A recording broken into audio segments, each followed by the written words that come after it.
I get asked all the time to talk about Candida and yeast. Now, I want you to know that Candida, or Candida albicans as we call it, is a type of yeast. There's many different types of yeast.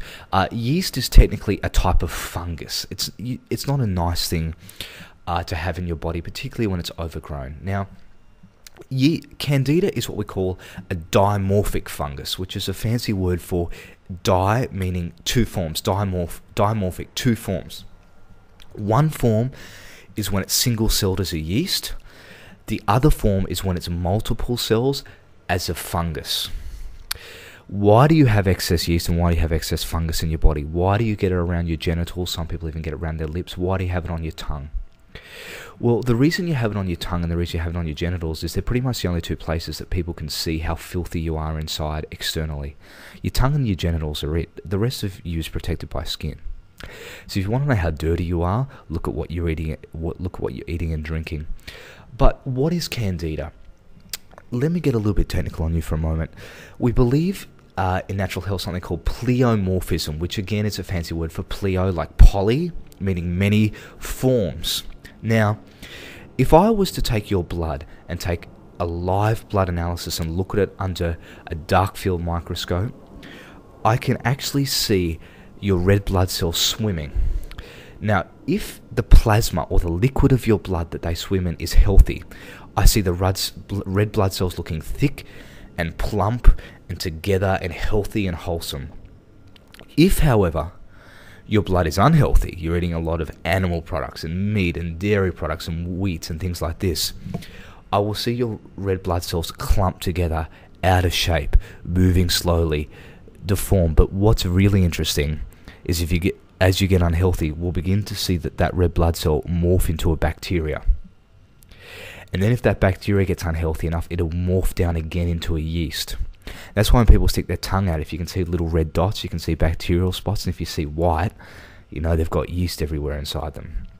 And if it gets really bad, it will degenerate to a mold. So how do we get rid of it? The answer is to not take more bacteria. Now, if you can visualize, if you're good at visualizing, I want you to visualize these 4 steps for how your body works. Number 1, if you're healthy, red blood cells. Step 2, if it morphs into something bad, it will morph into a bacteria.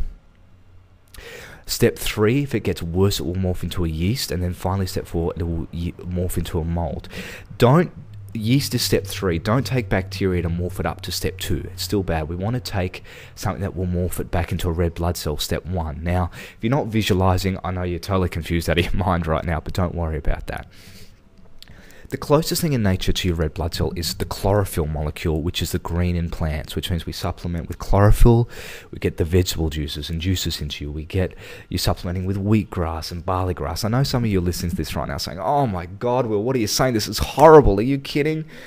Now, the other thing that I want to tell you is the main thing that's probably promoting your yeast, apart from all these things, is the fact that you take yeast excrement into your system. Now, bacteria excrement is one thing, but yeast excrement is even worse. Bacteria excrement is acetic acid, acetaldehyde. It's deadly poisonous. Yeast excrement is deadly poisonous, and it begins to shut your body organs down. As it begins to kill you, your body releases powerful hormones to give you an adrenaline rush and make you feel good, much like when you're drowning and dying, so your body can put up with it before it can even eliminate the poison. It crosses the blood-brain barrier, and it begins to impair your movement, your speech, your decision-making. Sometimes you look like a bit of a fool as well, and that's ethanol, or as we've used socially for thousands of years, alcohol. If you know me personally, you know I probably dislike alcohol in terms of health more than anything else on this planet. And if you're listening to me right now and your best memories are related to alcohol, then I'm worried about you. All right, learn meditation, learn to change the way you feel by how you think, get a better peer group. The only reason you're drinking is for 2 reasons. 1, to change the way you feel, using a deadly poison to get a temporary adrenaline rush while your body goes into a type of death. It's very, very dangerous, very dangerous. I know you're saying, oh, Will, I'll grab... No.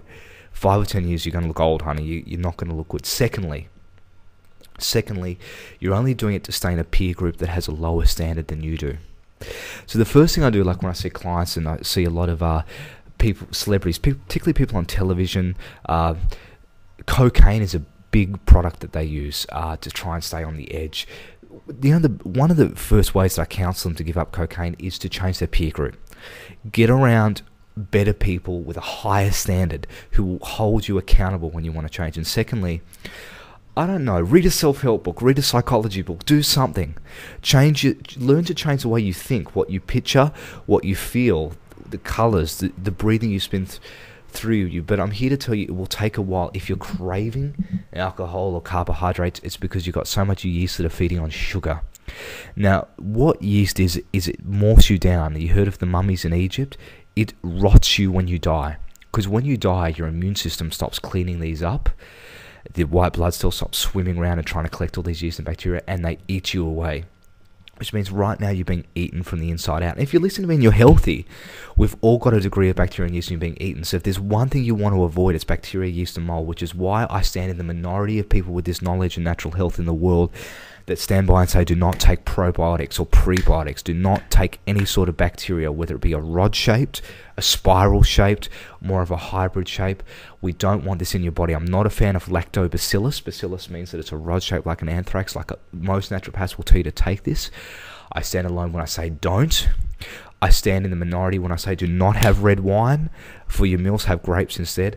I stand very in solitary when I say find a better peer group. I'm very, very, very passionate about this subject because there is very few things you can put in your body that is more destructive and it's going to make you age. And if you're a woman or male, you're injecting with Botox, you're injecting with something where you want to anti-age, do not drink alcohol. It will age you faster than anything.